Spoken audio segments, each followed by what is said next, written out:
বাঁকুড়া জেলা যোগ অ্যাসোসিয়েশনের পরিচালনায় ৪৩তম জেলা যোগাসন প্রতিযোগিতা বাঁকুড়া বঙ্গবিদ্যালয়ে বিপুল উৎসাহ এবং উদ্দীপনার মধ্য দিয়ে অনুষ্ঠিত হলো।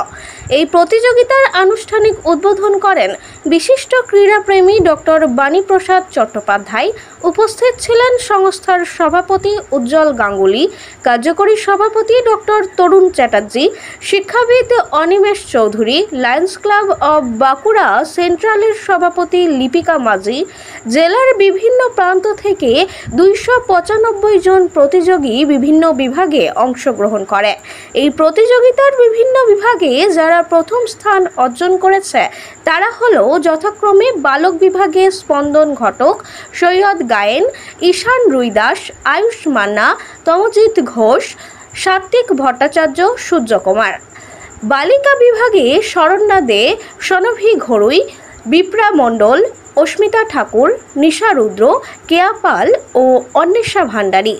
পুরস্কার বিতরণী অনুষ্ঠানে উপস্থিত থেকে সফল প্রতিযোগীদের হাতে পুরস্কার তুলে দেন বাঁকুড়া জেলা পরিষদের মেন্টর অরূপ খাঁ, বাঁকুড়া সম্মেলনী কলেজের অধ্যক্ষ স্বপন মুখোপাধ্যায়, বিশিষ্ট সমাজসেবী doctor Jitendranath Banerjee, voluntary blood donor সোসাইটির সম্পাদক বিপ্রদাস মিদ্যা, মা ফাউন্ডেশনের কর্ণধার অরূপ মুশিব প্রমুখ ব্যক্তিবর্গ। এদিনের অনুষ্ঠানে জাতীয় স্তরের প্রতিযোগিতায় প্রথম স্থান লাভ করার জন্য কতুলপুরের সাত্বিক ভট্টাচার্যকেও সম্বর্ধিত করা হয়। বাঁকুড়া থেকে সুনীল দাসের রিপোর্ট, RLM নিউজ।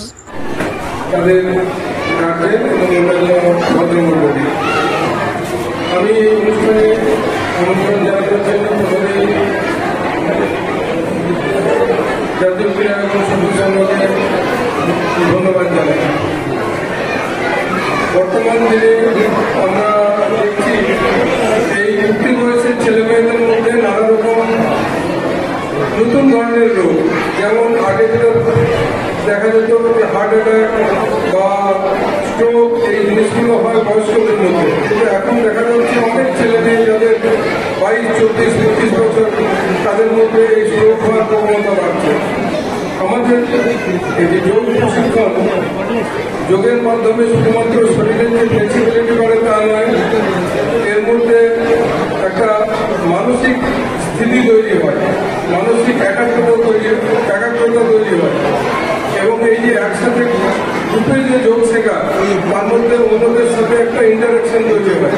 কারণ এখন আমরা প্রত্যেকেই প্রায় ছোট ফ্যামিলি থেকে আসে, বাইরের সাথে যোগাযোগ থাকে না, পড়াশোনা টিউশন নিয়ে ব্যস্ত, খেলাধুলাও সেভাবে একসাথে করা হয় না।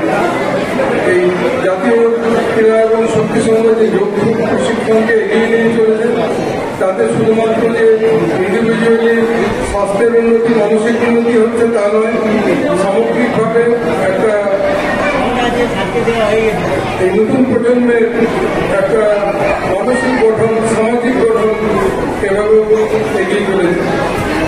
আপনারা আরো উজ্জ্বল হয়ে উঠবেন এবং জাতীয় ক্রীড়া সংঘ আগামী দিনে আরো বড় বড় কর্মসূচি গ্রহণ করবেন, এই প্রত্যাশা রেখে সবাইকে ধন্যবাদ জানিয়ে বক্তব্য শেষ করছি।